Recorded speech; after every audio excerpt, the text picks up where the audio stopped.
All right, Hampton Roads. It is time for your entertainment high five. Yep, we're doing it. Bring it up. That was a high five. Kelly get it. There we go. I was All doing right, lots of fives. ladies, it's official. Avatar is the highest-grossing film of all time. Yeah. James Cameron's Avatar sunk the Titanic at the box office. Did you get that? Did you get that? Yeah. That was good. It's taken in over $1.8 billion worldwide. Also on the top 5 list, you have Lord of the Rings, Pirates of the Caribbean, and The Dark Knight. Oh, I didn't know Dark Knight was up that high. Yeah, that was huge. I know it was huge, but I didn't know it was like that big. So James Cameron, 2 out of 5. Now, you guys saw the Avatar movie, right? I did. I have not. Oh, you haven't? I have not. I haven't either. And I'm happy for James Cameron. He's done a good job. Titanic was a good movie. It's just when all that hype happens, you expect so much when you see it. I probably will wait a while to see it. I have to admit that I fell asleep during it.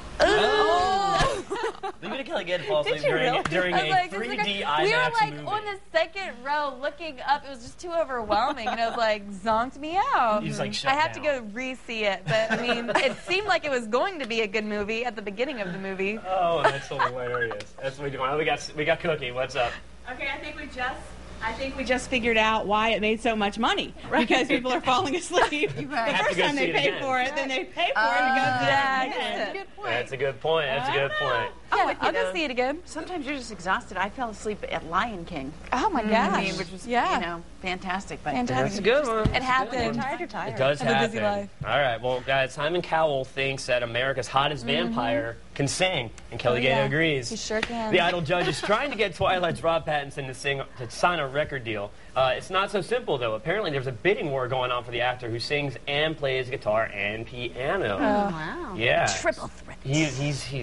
He's a man about town. He's amazing. And I will say that he was on the first soundtrack to Twilight, and it was awesome. Really awesome. He had 2 songs on there. He's playing the guitar, got this soulful voice that makes you just want to either break out in tears or just hug someone. But then the next one, he doesn't sing on the second soundtrack, and it's a disaster. It's a disaster. I did not like it as much. So they need to bring him back to sing on the albums. He can definitely do a deal. I never knew that. I never knew either. When you get the actors, though, like, there's 2 ways to go. You can go, like, the she and him, you know, Zooey Deschanel. She's got a great, amazing voice and, like, kills it. And then there's also Ryan Gosling's got a band called Dead Man's Bones. And, you know, very high-profile actors, but very talented singers. Then you've got your Keanu Reeves, and then you've got, Joaquin Phoenix. People doing their rap thing. I don't know. There's 2 different ways to go. So, I mean, Kevin Bacon, though. Kevin Bacon, the Bacon Brothers. He's good stuff. So, high five to that. I know you're going to like that. You're digging on Robert Pattinson.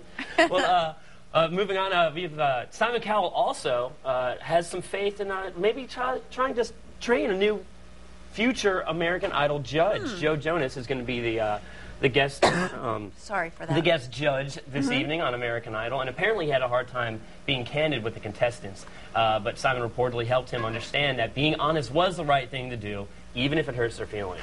You know, it's So are we paving the way for seeing more of Joe Jonas? Possibly. I don't know. I mean, I think he has some other things going on. Will he become a full-time judge? I don't know. Probably not. Probably not. I think the poor kids on Idol, though, get a mixed message, though, because for, you know, they will say, you know, we're going to do you a favor by being honest and telling you you have no future.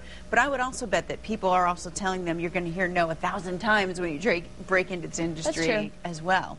You know? I mean, it's definitely not the easiest thing to get into. And you do have these people that come up, and they're just like, what are we going to, I'm going to do everything. And it's like, sorry, you really can't sing. So it's like, do you want to waste the next 5 to 10 years being like, I'm delusional, I'm going to do things? Or it's like, maybe you might want to focus your energy somewhere else. Then along comes Sanjaya. Oh, God. Don't even get me started. Well, did you hear this? Speaking of Idol, American Idol semifinalists has reportedly kicked off the show. Yikes. Yeah, the New York Post is reporting that a contestant picked last week to be on the top 24 semifinals was booted over the weekend.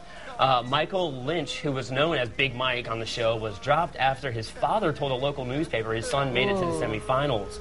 Spilling the beans to any media outlets is a violation of the show's confidentiality rules. That's a shame. I mean, you know you're a proud papa. Yeah. You want to tell the world. But of course, yeah. That's signing those contracts in blood. That's a low 5 on that one. That's a shame, you know, because obviously this show can really get you places, and to have it blown by such a technicality, it's not fun. I wonder if he can audition again. Yeah.